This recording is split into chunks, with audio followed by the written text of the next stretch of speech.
Okay, we'll go ahead and call the Becker City Council meeting of October 1st to order. If you'll rise for the pledge, please. Thank you.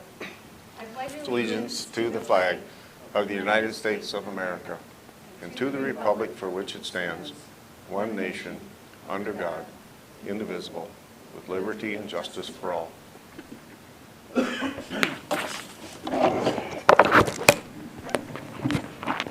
right, has everyone had a chance to look over the meeting minutes? If so, I'll ask a motion for approval. Motion to approve the minutes. Yep. Motion to approve our minutes as presented. I'll second that. Motion from Rick, second from Troy. Any discussion on them? Hearing none, those in favor say aye. Aye. Opposed, carried. Any additional items for this evening's agenda? Hearing none, I'll ask for approval of the agenda. I make a motion we approve the agenda as printed. Motion from Mike, second from Rick. All those in favor say aye. Aye. Opposed, carried.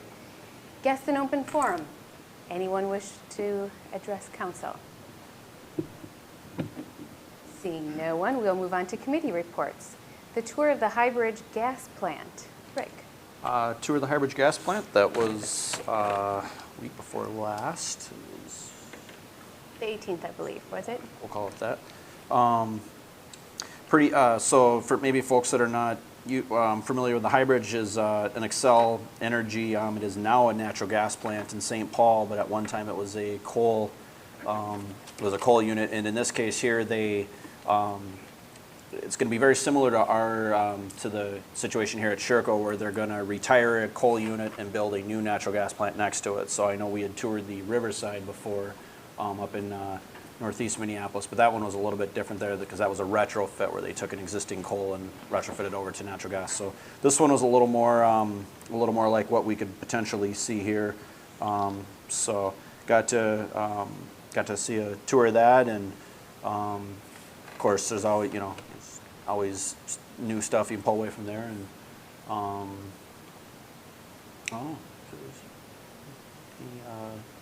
just specifics, I don't know.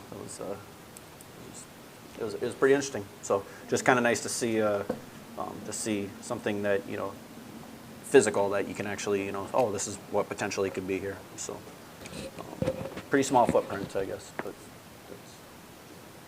All right. Well, then a bunch of us took a tour of the Northern Metals recycling site on that same day, 9/18. There were a bunch of attendees from the city, the township, and the county, and we were given updates on the progress of their building. So that, budget and finance. It is their building is massive. Yes, it is. It's quite the sight to be seen. So, Are we going to be invited for the first shredding? as long as you bring your car. I'll be driving yours that day.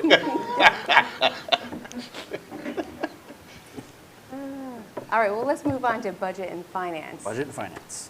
So we met the next day on the 19th. Couple of notes. Of course, we go through the finances for the city. General fund expenses were at 63% as a whole for the city, which is down compared to plan. So professional services, that one's run high a little, pretty much all year, and that's the Project Pine and the other engineering expenses. So it's to be expected there, but overall we're still sitting lower as a city for citywide. The BCC user fees were looking good. That one I think was down a little bit earlier in the year, and we had reported on that, but they have since come back up. Adventure Zone continues to be above plan, so that one's been a consistent highlight there. Golf had a good August. I think we reported last month they were down 11,000 or something like that for the combined for the year. That has been since made up, and it is positive. And then if things are projecting, if things play out the rest of the year as projected, revenues are looking to be about 200,000 over what was projected for the year. Now expenses are about the same. Obviously the expenses are going to rise with the revenues, but the expenses are projected to be about the same as well, about 200,000 over. But But overall, there's, I guess, more business activity out there than we anticipated. So that's good. That's a sign that things are going well out there. So. Fire's Joint Powers Board, we reviewed, the auditors last year had given us a couple of segregation of duties and different things that they were looking at, invoices being delayed. And so we were just working through the PMP that will make it be able to successfully achieve those goals that the auditors have set for us. And then we had a great discussion on CIP review for 2020 and years out. It was a good meeting. Connie was there. I think Rick joined us from Budget and Finance. It was just really a collaborative meeting. Worked out really well. Joint Planning Board, we discussed a possible CUP for a landscaping application that'll be going up along Highway 10. Remember, it's a township CUP. So once that has been confirmed, I'll report back, or someone for our department will. How about the Golf Committee? We met on September 26th. We're going to start shutting the food down an hour earlier before closing, starting October 1st. Sometime in November, we're going to roll out some new menu items. They went to the Wedding Expo. They handed out 27 packets with 2 showings, so that's positive. The all-school reunion recap, 125 people. Then they went to the Monticello Taste of the town. They handed out 500 to 600 people Smoked House Mac. And then we have our, We had for lunch. Some Mike made me eat one day. that's what I heard. It's pretty good, is what the word on the street is. Then there's 2 tournaments left. This weekend's like one of the last ones. It's a college event. And that's about it. They planted 20 trees this year out there, so they're taking some down and planting some new ones. But everything's going real good out there. All right, how about the Planning Commission? Planning Commission, all we did really was review a RFP for a comprehensive plan that we'll be doing a year-long operation here.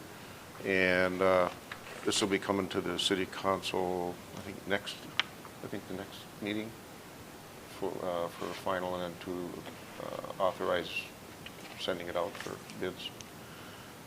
We went over that quite extensively, and then we just discussed some of the CUPs that we had done, specifically over by Blue Nine, and just to get an update on what's happening, and it looks positive at this point, so everybody seems to be happy. Any other committee or? Nope. All right, Board Committee and Consultant reports. Wastewater Treatment Facility Security Gate Upgrade. Mr. Lisson. Good evening, Mayor and Council. What I have for you tonight is Resolution 1957 for the wastewater treatment facility security gate upgrade project. Reason we're looking at doing this project is, as you know, many people go in and out of the wastewater plant every day between vendors, delivering things, delivery drivers, city staff. We keep impounded vehicles there. Different contractors either store equipment there or need to get water for road projects, those kind of things. And as we know, we've spent millions of dollars on equipment there, and we'd like to make sure that we secure the facility as best we can. So that's why we're looking to do these upgrades. Kind of project details would essentially be installation of a motor-operated gate as opposed to just the manual swinging gate we have now. We'd run power and data out to the site so we could obviously power the gate itself, and then have data so you could monitor it from afar, have alarms if the gate for some reason would stay open, those kind of things. We'd put a light over the gate, which we don't have now, with the idea that if you illuminate it, people would be less likely to loiter around there and do those kinds of things. And then we'd have card readers pestle on either side of the gate, so card in, card out kind of situation there. So just the idea that then the gate wouldn't be left open after hours. If we have better security for contractors, especially the people that want to get water, that's one where we, how late do you guys gonna be there? Well, 3:30. Well, we're gonna work till 7. Well, okay, we can issue you a card that we can enable and disable as needed, and then you can utilize that, so our gate will open and close for you and will not remain open. So just trying to upgrade our security for that gate situation. So we did get quotes for the gate itself, the electrical and data work, and then also from ProTech for the security, the card readers. So I presented those numbers there. The total project estimate came in at $34,040.60. We had budgeted $36,000 for the project, so we're a little bit under that. So let's see. Originally, in the overall project, we wanted to include cameras right away. In the process of getting numbers for the cameras and the server needed to do that was an additional $12,500, so it was well beyond what I had budgeted.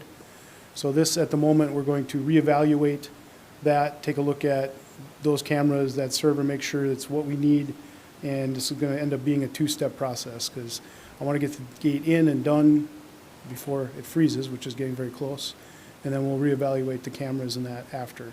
So That seems like a really high amount. What's so special that $12,000? well, that's why we're not pursuing that at the moment. That's the bid we got from ProTech for the server and the two cameras. So I guess we want to explore that a little bit further, so I don't want to include that now. I want to get the automated gate part of it done, which we can still utilize, and we'll make the gate more secure, and then we'll take the next step after. I just didn't have that in my budget for this project, so. So I guess tonight I'm asking for a motion and a second to approve Resolution 1957 for the wastewater treatment gate facility project. And if there's any other questions, I can answer those.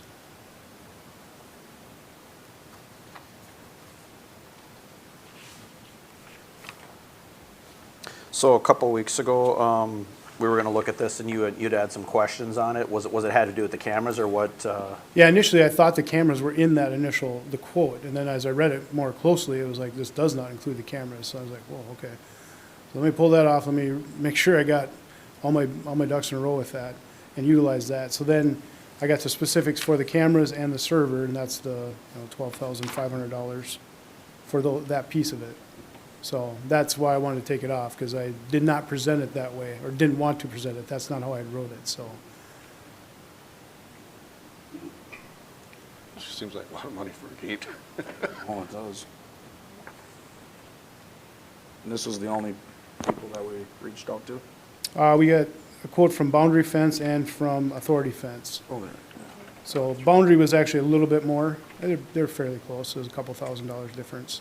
I mean, it's a pretty large gate. It's a fairly large opening, so they add up pretty quickly just for the roller gate itself, and then they'll provide the motor operator for that. And then a good chunk, and actually, we lucked out too, because Hubbard Electric had some data cable left from another job. So that's one of the reasons why their quote was quite a bit less than Taylor Electric. So that worked out well for us.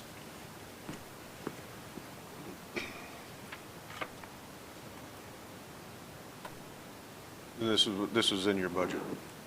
Yes. Okay. Yep.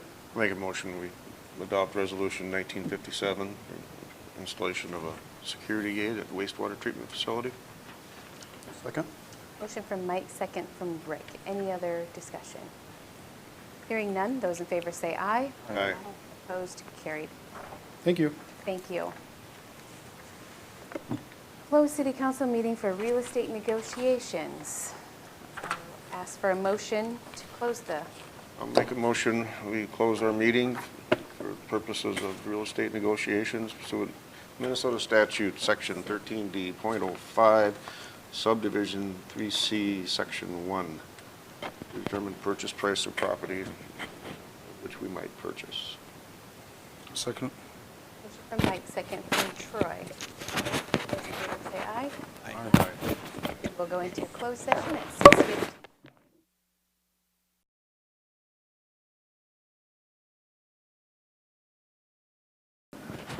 All right, so are we okay to reopen the meeting at 6:48? Mike, will you give us a recap? Okay, we discussed the purchase of land for a city well. It's on the Olson property west of town, parcel 05-128-4100. And we've come to the conclusion that we want to proceed, purchase the property to establish our city water supply there. So with that, I'd like to make a motion to authorize staff to pursue on the purchase agreement with the landowners on parcel 05-128-4100. Second. For the purpose of purchasing it for a city well.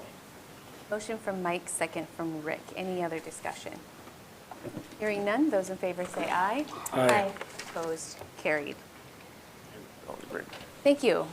Consent agenda. Madam Mayor, City Council, thank you. We have a revised consent agenda for October 1st of 2019. Item number 1 is a hiring and termination report form for the Becker Community Center. Item number 2 is declaring surplus property and ordering its disposal. And then the revision is a partial pay request for R.L. Larson Excavating for the 2019 Business Park expansion. This partial pay request is in the amount of $577,212.60, which is again the first of probably many partial pay requests. But if you have any questions, I can try to answer those. Otherwise, a motion to adopt the consent agenda. I have one, on number 2, the surplus property, what is it I'm just curious. Take a peek here quick. if You you sold will. a tree spade, from what I understand, 178. Pontiac car. Grand Prix. This is a 2007 Grand Prix. Looks like it must have been a forfeiture vehicle. Okay. So you could purchase said car at an auction near you. Not interested. Could be your work car. Oh, never mind, you don't work. Any other questions? Otherwise, I'll ask for a motion. Make a motion to approve the consent agenda as presented. I'll second. Motion from Rick, second from Mike. Any discussion? Hearing none, those in favor say aye. Aye. Opposed, carried. Payment of the bills. Make a motion to pay the bills. Second. Motion from Troy, second from Rick. Any discussion? Hearing none, those in favor say aye. Aye. Opposed, carried. Does council have anything else for the betterment of Becker? Hearing none, I'll ask for a motion to adjourn. I move, second. Motion from Troy, second from Mike. Those in favor say aye. Aye. We are adjourned 6:51.